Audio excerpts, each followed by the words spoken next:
Merci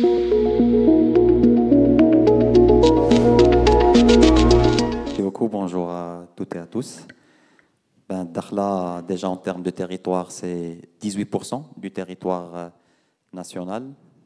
Selon le dernier recensement, c'est 220 000 habitants, un taux de croissance de la population de 4,1, supérieur à la moyenne nationale. Donc c'est une région qui connaît une vraie attractivité.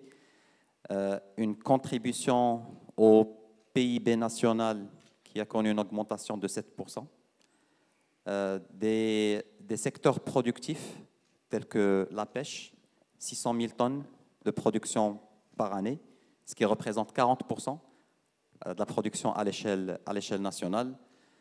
Un secteur de tourisme en pleine croissance, avec une croissance significative, que ce soit en termes de nuitées, en termes de capacité litière, qui est actuellement 3 000 lits et qui va connaître une croissance très importante dans les prochaines années.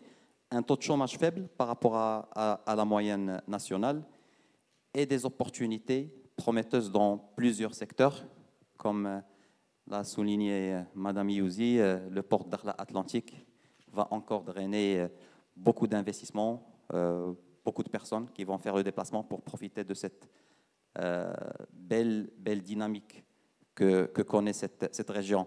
Des investissements qu'on traite au niveau du CRI à travers la Commission régionale unifiée d'investissement, assez diversifiée, mais avec un focus récemment dans le secteur des énergies renouvelables. Comme vous le savez, Dakhla regorge de potentialités, que ce soit le vent ou le soleil, un mix énergétique inégalé dans les autres régions et dans les autres pays, et on est devenu la destination majeure que ce soit pour les développeurs en termes d'énergie renouvelable, mais surtout pour les industriels qui sont à l'aube de la mise en place de la taxe carbone et qui veulent être dans une région qui dispose, d'infrastructures importantes pour pouvoir exporter.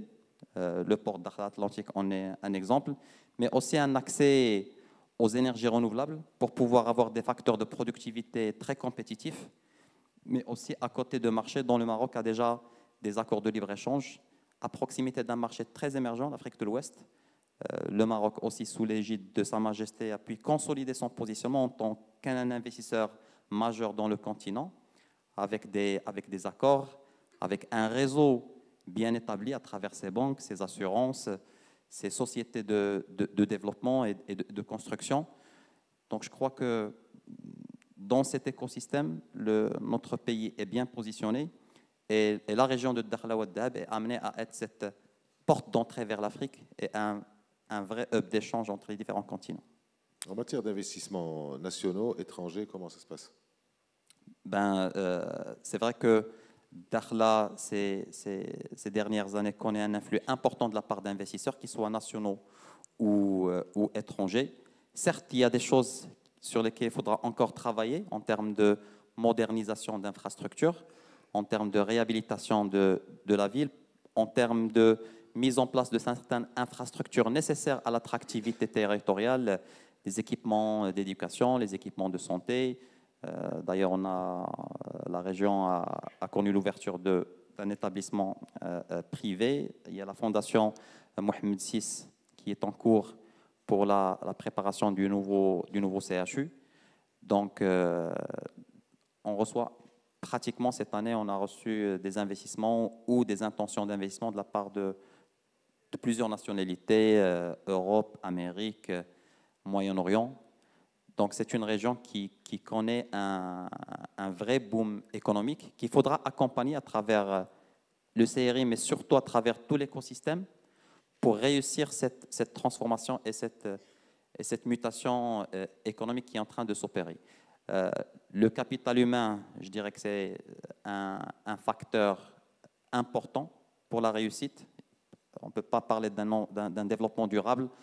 Surtout, on ne peut pas parler d'un accompagnement des investissements sans pouvoir proposer des ressources humaines qualifiées et formées en adéquation par rapport aux besoins du marché actuel, mais surtout les besoins du marché futur. Quand on parle d'énergie renouvelable, quand on parle de port, il y a certains métiers pour lesquels il faut d'ores et déjà commencer à préparer Madame Trécha est là pour accompagner aussi ce développement à travers la Cité des métiers et compétences. Donc, c'est tout un ensemble qu'il faudra préparer, il faudra anticiper sur certaines demandes pour réussir et permettre à cette région de se développer dans toute sérénité.